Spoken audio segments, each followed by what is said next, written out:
From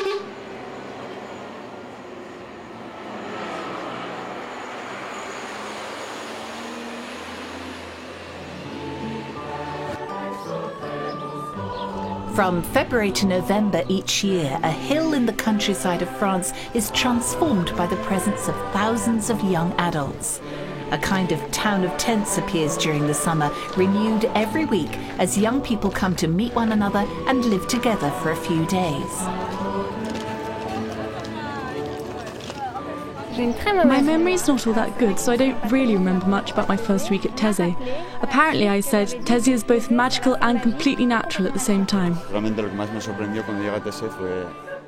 What really surprised me when I arrived at Taizé was to see the crowds of people that are here. It's really incredible because it's not a rock concert or a music festival.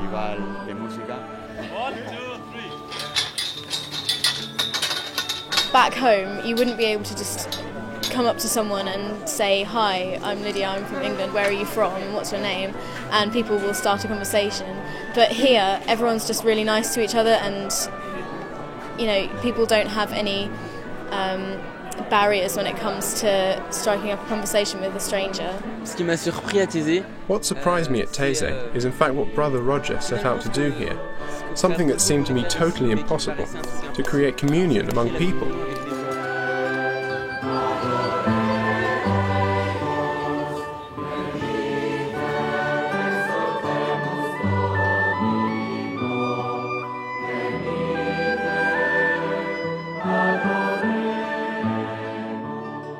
Well, what surprised me when I came to Taizé was the way of life. I was expecting a glamorous kind of place, being European country, but I came to find a village. You come here expecting it to be simple, and it's a really nice chance to relax and just get away from the hustle and bustle of normal life.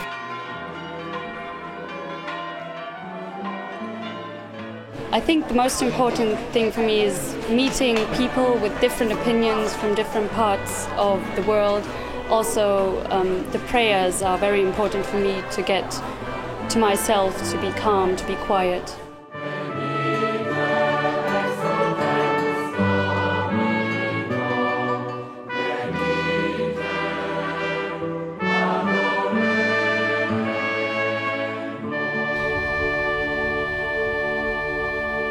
Taizé was an ordinary and rather isolated village in central France when Brother Roger first settled there at the beginning of the Second World War. He spent his first 2 years mostly alone, offering shelter to refugees, primarily Jews. After the war, a few young men came to share his life. They were to become the first Taizé brothers. Refusing any donations, they chose to live from their work. They prayed together in the village church. It wasn't long before visitors began to arrive, and in order to welcome increasing numbers of people and to allow everyone to share in the community prayer, a larger church had to be built. It's called the Church of Reconciliation. The Church of Reconciliation was opened in 1962, but Brother Roger felt that it was too big. But 10 years later, it was too small already. So what to do? The brothers decided to break down the back wall and to put a circus tent to extend the church. Pope John Paul II's visit to Taizé was another key moment in the history of the community. The words he spoke on October the 5th, 1986, remain in many people's minds. Like you, pilgrims and friends of the community, the Pope is only passing through, but one passes by Taizé as one passes by a spring of water. We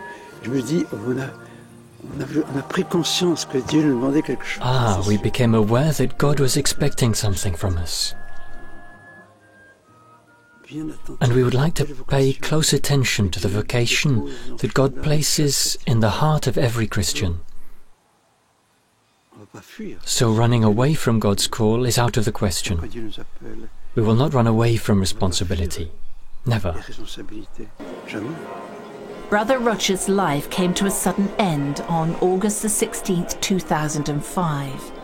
He was killed in the church at Taizé by a demented person at the beginning of evening prayer. all that this servant of peace and man of reconciliation has sown during 65 years of life at Taizé has not yet been fully measured. He wasn't a great theologian. He wasn't, in one sense, what some people think of as a great speaker, someone who waves his arms on a podium and draws the crowds. He was someone whose integrity came through in everything he said and did, and who in his face and his figure and his voice and his presence just spoke of the possibility of living peacefully, living in reconciliation.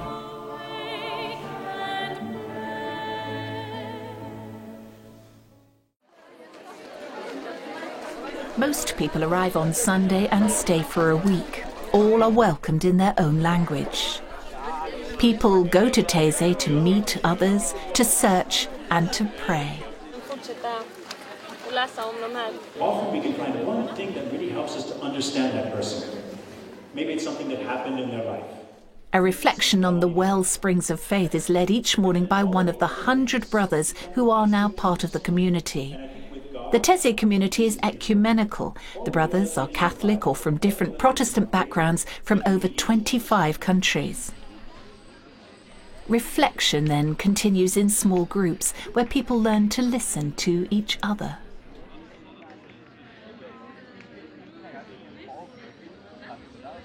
Everybody can communicate with everybody else, whatever nationality you are, whatever language you are, it doesn't matter. People can speak to each other and will do openly and find ways to get over the language barriers that you would normally find. A lot of time in retreat situations we focus a lot about my time with God and what will happen with me and God, but this kind of forces you in a way to be in community and in communion as well with lots of different people. The biggest surprise I think for me was how open everyone was to discuss even the doubts about their faith, because I know I myself have doubts at times, and it was reassuring to hear other young people felt the same way. And I think that it was good to realize that doubts are not always bad, but sometimes maybe an essential part of what it means to have faith.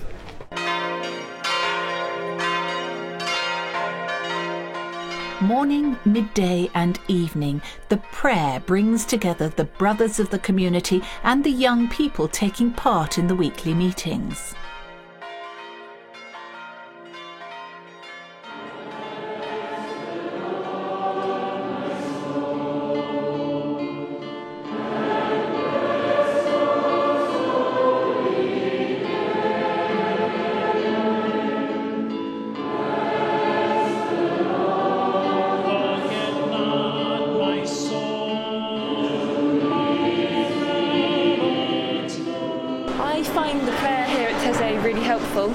Because there aren't too many words going on and too much movement as there often is in church services, and you just have time to think your own thoughts. And to begin with, you don't really focus on the words, and then you start listening to the words and you start realising that your whole being is praying to God. And I don't think that you have to talk to pray to God. I think that the songs are praying to God. Well, I've never encountered anything like it anywhere else in the world. It's a very calming prayer. It gets in your heart, it gets in your mind, and I often come away from the church still chanting the chants from Taizé.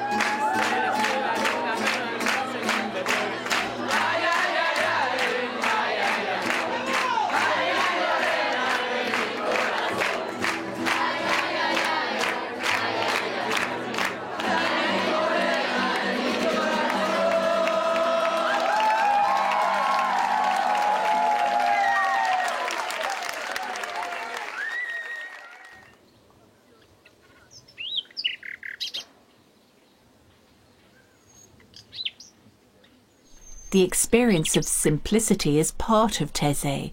For many, it's a new experience. No, the simplicity of life is not a problem for me. It's more of what I'm used to at home in Kenya. So I'm not really surprised or disturbed by it. So it has really been an encouragement. And also to find that in Europe, people can be this simple as well. I mean, for me, it's been a joy as well. I'm enjoying the simplicity of life here, actually. I think it brings everyone together as a community really well, considering we don't all know each other. And also it's good fun. 1, 2, 3.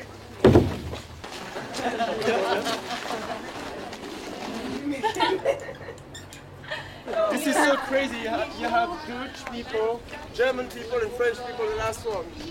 Congratulations. There are virtually no employed staff at Taizé. The challenge of looking after such large numbers, as many as 6,000 at a time, can only be met because everyone is willing to lend a hand.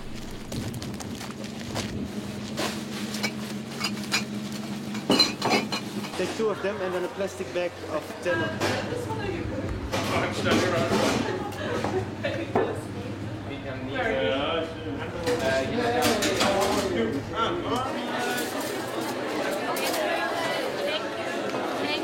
Quando torni a casa, no, dopo la prima settimana che hai vissuto. When you go home after your first week at Taizé, you feel stronger, more confident. You have a better understanding of what you want to do. You feel energized. Senti più carico, insomma.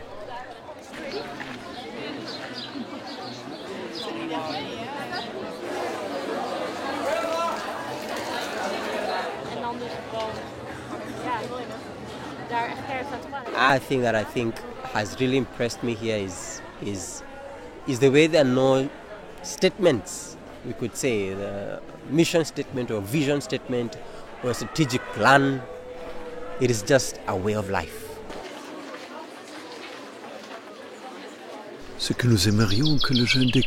What we would like young adults to discover here is trust, a life-giving trust that can be at the heart of their existence and lead them beyond themselves to a greater openness.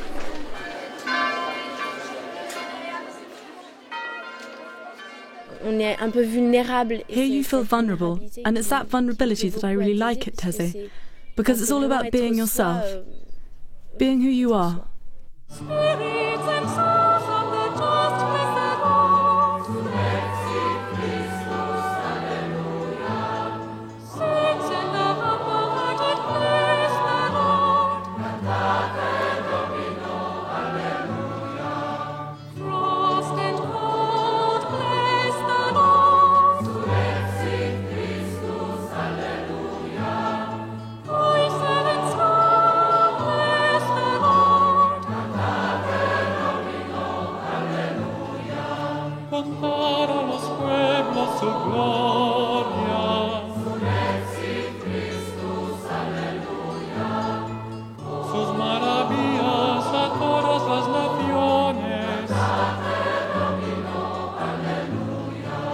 Familias de los pueblos aclamar al Señor. Ven, Christus, aleluya.